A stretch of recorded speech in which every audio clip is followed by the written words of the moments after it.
All right, folks, welcome back to our final segment for today's episode of Getting In. We are going to turn our attention to some of those difficult conversations that you might have with your teenager. And joining us to unpack one of those conversations is Tara Piantanita Kelly. Hey, Tara, how's it going? Good, Ian, and with you? It's going really well. We're having a great show so far. And I'm excited to finish it off with this conversation. Now, you sent me the scope of this conversation is it's time to have the talk with your college bound student. And this could go a number of different directions, but we like to keep it professional here. So, what do you mean by the talk? The talk. Well, for this particular talk, I'm talking finances. What is the family prepared to do financially to cover some of the college costs? So it's actually having the financial talk with the parents and the students. Okay. And depending on who you are and who your kids are, that might be easier or harder than other versions of the talk that you might have had over the course of your life. But let's center our conversation here on the college finance piece. Why is this an important thing to have with students? There's some intuition that I might have about it, but what are some pieces that you're seeing that are important for families as they're getting ready to send their student off to college? Yeah. Okay. Well, let me tell you a very quick but sad story. This actually happened when I was a financial aid director. Beginning of the semester, the student moved into the residence halls. The parents helped, get his room all set up, and then they came and sat in my office and said, "Okay, so how are we going to pay for this?" And the student said, "Oh well, my parents are going to pay for it all." And the parents were like, "No, we're not." It's like, okay, that is a little late to be having the conversation. So they were just not on the same page when it came to who was going to foot the bill. And so I always say, the earlier you can have this conversation, the better, so that the student and the parents, everybody is on the same page well before anyone gets moved into the residence hall. Yeah.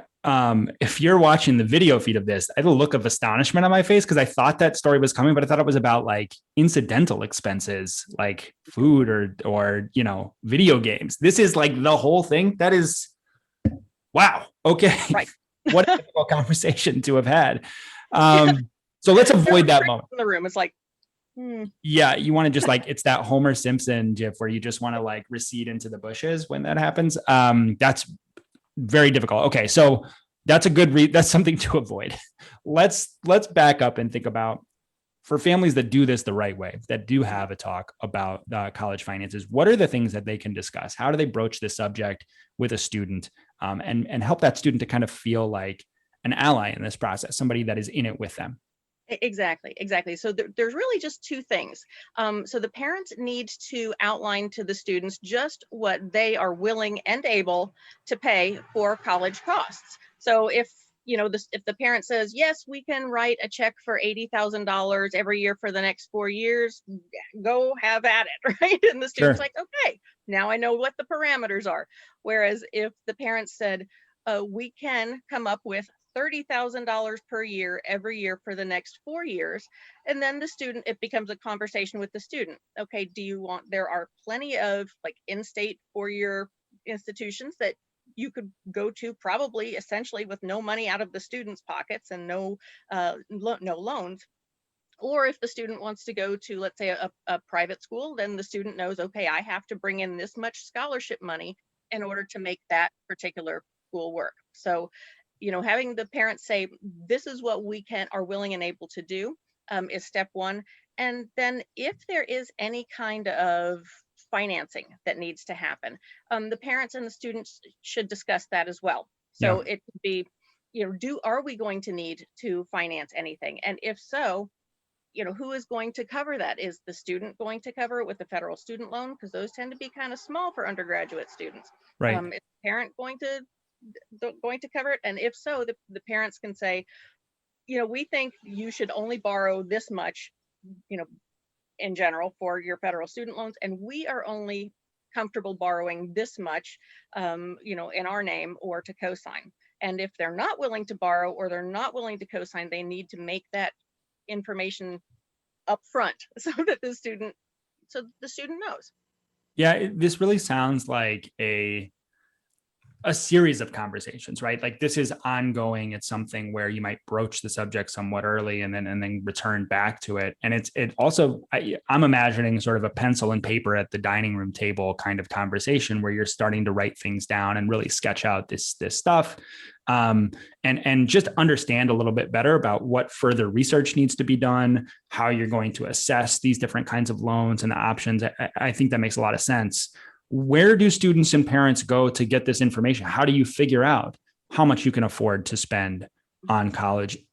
That's a huge number. I mean, you said $80,000 a year. That's like shutter expensive. $30,000 a year is also extremely expensive.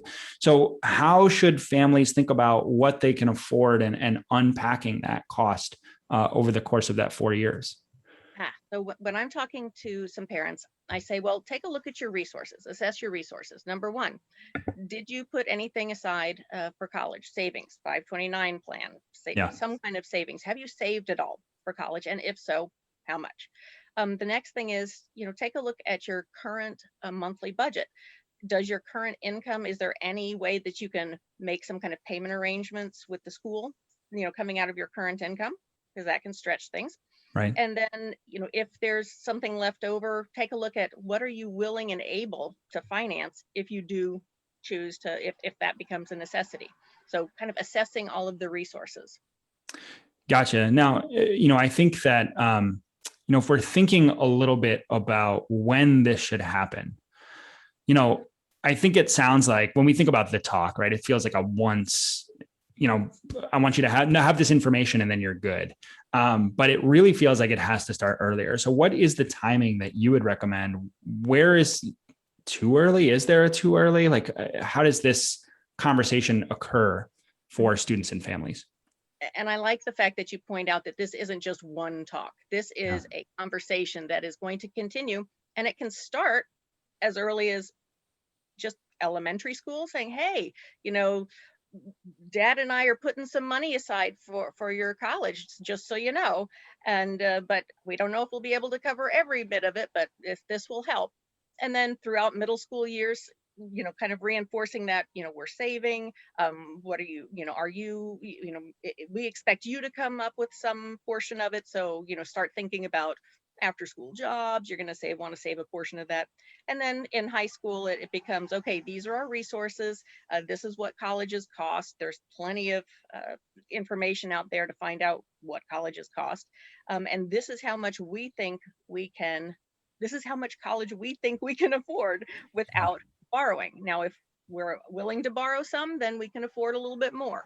But you're right. It does become kind of a partnership between the student and parent. We've had this conversation in our household. I've got an 8-year-old and a 7-year-old, and we've already started having this conversation about what college costs, especially in comparison to other high ticket items, right? So we just bought a car. We talked about what a car costs, and we compare that to what the house cost and what we pay monthly on our mortgage, and then what the college costs are going to be. And we do it in fairly simple terms, right? Like my kids still say, is $100 a lot of money?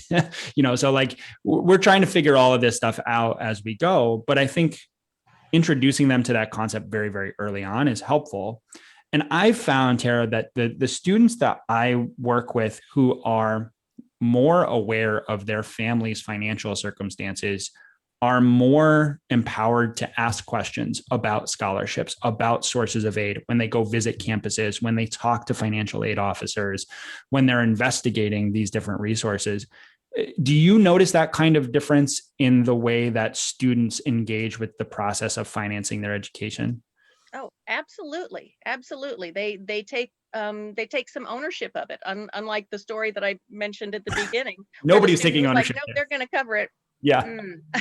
So, the student had there was no desire for him to go look for scholarships because mom and dad are covering it all. That's right. That's right. So, but when the student knows, okay, well, like for instance, when we were looking for schools for my daughter, we had this conversation, and I said, this is what we can afford. And she said, well, I want to go to, small private liberal arts, college out in the country. And I'm like, okay, well, those come with a heavier price tag. So this is what you're going to need to come up with. You're going to need to get the scholarship, whatever. But in addition to that, if let's say the deficit is $30,000, I'm not going to let you borrow $30,000 a year because I don't think that would be prudent. And so it led to a different conversation. And it turns out she did, get the scholarship and she made it work. But she had to be much, much more proactive because we had set the parameters. This is what we can and are willing to do. Anything beyond that, got to come from you. That it makes so much sense. And one of the things I so appreciate about our finance team, everybody working on the finance team, is the importance of this financial literacy. It's not just understanding how the FAFSA works and what the profile is. It's also how much should you borrow given what you expect to earn? How do you save? How do you put yourself in a position to manage money wisely? And we've got great programming that we do even with earlier students, because this is a conversation that I think the more we as Americans can talk about financing anything that we purchase, I think the better equipped we are to be competent as we move forward in our lives. Are there any final pieces of advice that you want to give to families just in thinking about this particular kind of conversation? Sure. The earlier the better. Oftentimes parents, there's so much wrapped up in this whole college thing. Even emotionally for parents, they're like, I don't want to have to say no to my kid's dream school, but this is all we can afford. So starting that conversation as early as possible it can make a huge difference. Awesome. That's great advice. And Tara, thanks so much for coming on the show. I thought it would be a little bit more painful. We're having the talk, but this is great. And I hope that families benefit from it. Okay, folks, we are all done for today. That takes care of today's session, getting in a college coach conversation. Of course, we will be back next week. We've done almost 350 of these episodes. We're not going anywhere. We will be talking about 3-2 engineering programs. We'll unpack what supplemental essays are and where to find them. And we'll discuss what it means when colleges say they will cover 100% of demonstrated financial need. That's a great promise, but is that too good to be true? Anyway, we look forward to seeing you next week. If you have an opportunity to give us a review, we love 5-star reviews. Tell your friends about us. We want to get this information out to as many people as possible. We hope you have a great weekend and enjoy the rest of your summer.